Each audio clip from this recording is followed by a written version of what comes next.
I knew at an early age that I wanted to become a firefighter. My stepfather was a fire chief in the city of Emeryville, and at a young age, I started riding along with him at the age of 15. I'd spend the night at the firehouse, and for me, it was family. I grew up in a challenging home environment. My father was absent, so to me, I had these older brothers that were around and people who really looked after me, good mentors and guidance at a very young age.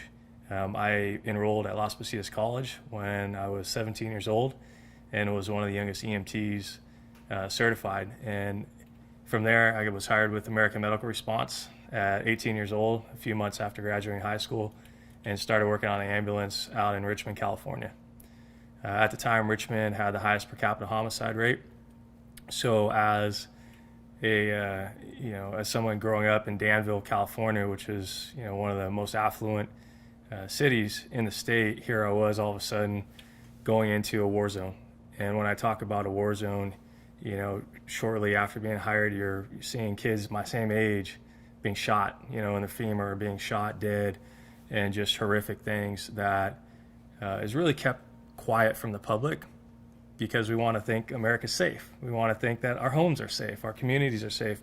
So if we speak the truth that we have issues, then what? So I really had a calling to work in underserved neighborhoods, worked down in San Diego, downtown San Diego, which was one of the busiest ambulances in the United States, down in the southeast part of San Diego, which was home to a lot of gangs, as well as the border station by the border of Mexico. Came back, was fortunate to get hired and work alongside with my stepfather at the age of 23 as a professional firefighter. I thought this would be a career that I would be in for 30 years. I teach people when I speak that life changes in the matter of a second. The day that I came to work, we had a routine drill using the Jaws of Life rescue tool to open the car. I was instructed to put the hinges, I was instructed to put the tips of the Jaws of Life in between the hinges of the door. And unfortunately, the spreaders blew out and crushed my hip. The tool has thousands of pounds of force that's used to free people from mangled metal, scrap metal, when a vehicle is in an accident. So all of a sudden, I found myself in shock, rushed to Summit Hospital, where I was there for a week. I was bedridden for months, in-house physical therapy, wheelchair, had to teach myself how to walk again, how to start moving again. I sought out the best physical therapists at the time, and I also looked to the veteran community, what they were doing with veterans who didn't have a leg, because in a sense I had a leg still attached, but it was useless. The nerve damage, all the nerve entrapments, extreme pain. I found a physical therapy place in the East Bay that had a pool with a treadmill, so I could learn how to walk again and I could build up my endurance. Because being a firefighter, it's like being an Olympic athlete. When the bell goes off, you have to perform. People are relying on you at 3 a.m. You have to win with your team. You have to go in there and pull people out, climb up on a roof with 100 pounds of gear on and not fall off of that roof as you cut a hole open with smoke and you can't see.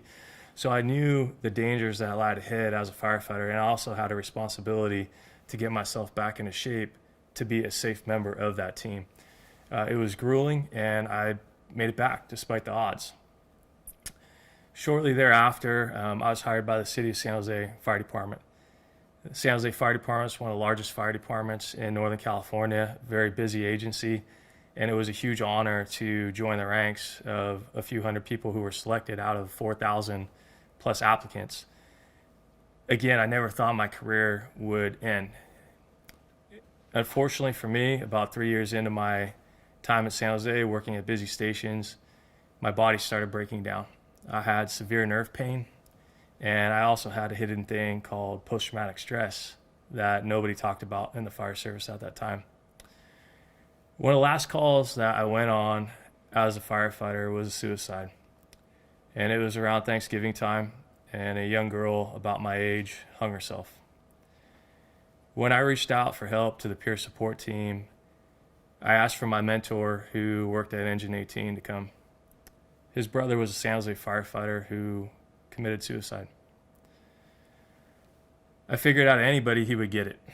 I figured out of anybody this was my hope for getting support, for empathy, for understanding, because I really wasn't all right, but I was in a culture at that time that ate its own. A few weeks later, I received a tampon in my fire department mailbox because I was in tears. The city was trying to force me off with a leave without pay, and I fought back and said, I'm fine. I want to come to work. Please leave me alone and let me show up to work. Take the day off. Just, I'll use vacation time, but I don't need a work comp thing. Just leave me alone, please.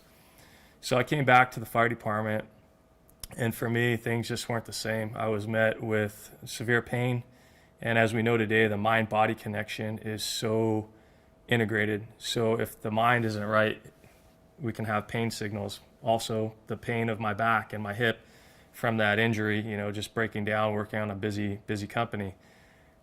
I was forced out of the department on a leave without pay. I never received a disability retirement because the two cities I worked for fought each other. I worked in one retirement system, which was CalPERS, and I worked in the city of San Jose Fire Department, which had its own retirement system. So here I was at, about 30 years old, homeowner, and I said, you go from hero to zero. I reached out for help, and a lot of people didn't want to help because I didn't have enough time that they believed that I was warranted help in San Jose. So we had a challenging labor management environment at that time. I'm glad to see things are changing because no firefighter should have to go through what I endured and what so many other people go through when they are at their end. It was also in that time that I thought about ending my own life. So a lot of firefighters, as we know today, firefighters, law enforcement officers are taking their lives at record number rates. So the complex challenge is, that of the culture, one, where the culture has to change. We have to take care of our own. We truly have to take care of our own. Whether somebody's crying, they're going through something, step up. If you're uncomfortable, just don't say anything. If you are going to say something mean. If not, help a brother or sister out in need. The other challenge now that I've been involved in public policy side is that of law. So we truly have today a moral and ethical dilemma in helping our first responders. When you look at what veterans receive, had I been a veteran at the time with 10 years of service in, I would have a disability retirement from the VA. I would have health care that I could access at any point. I would have free support groups for post-traumatic stress. I would have coverage for my back and hip years later when they would need a surgery. Now, I'm just like any other civilian. So if I have good days, they're great, right? If I have a bad day, then there are challenges with those things. It's also very expensive to heal on your own when, things like yoga cost $200 in the Bay Area a month for a yoga membership.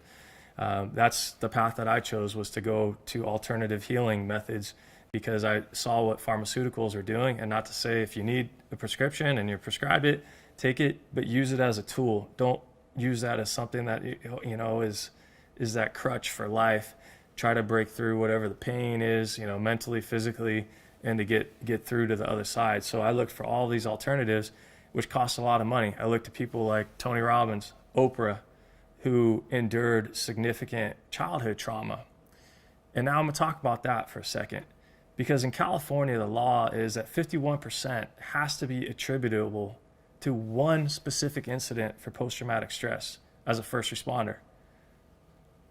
One specific incident you have to claim that caused your mind to go haywire for a moment in time, needing help or to get covered by workers' compensation. What incident? The suicide call that I went on, the fetus that was in the toilet at a young age when I was 19 years old doing my paramedic internship, the SIDS baby when I was 16 years old riding along with my stepfather and seeing a 6-month-old child dead at 16 years old.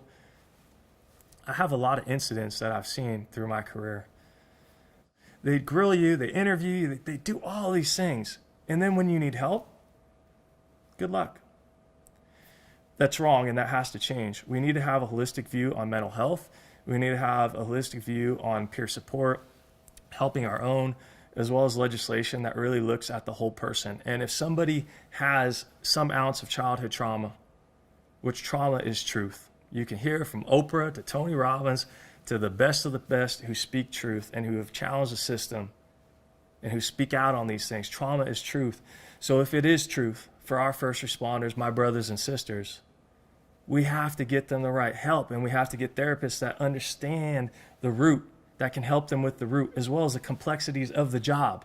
But we have to have people in office who are brave enough to challenge the insurance industry, to get them the care that they deserve when they need it, so we can stop these suicides, we can stop the alcoholism, we can stop all of the problems that we have with broken marriages, rising divorce rates, and things that create more trauma long term, instead of just getting somebody the help when they need it.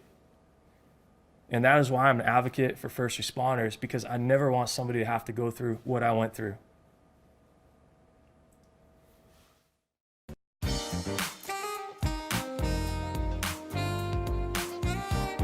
If you're in a crisis and need immediate attention, dial 911 or call the National Suicide Prevention Lifeline at 1-800-273-8255. Or call Safe Call Now, a 24-hour, 7-day-a-week first responder helpline at 1-206-459-3020.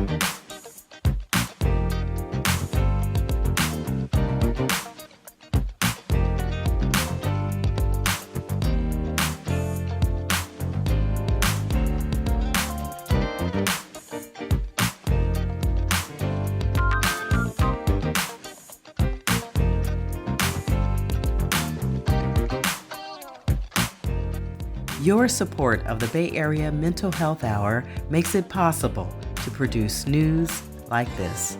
Thank you.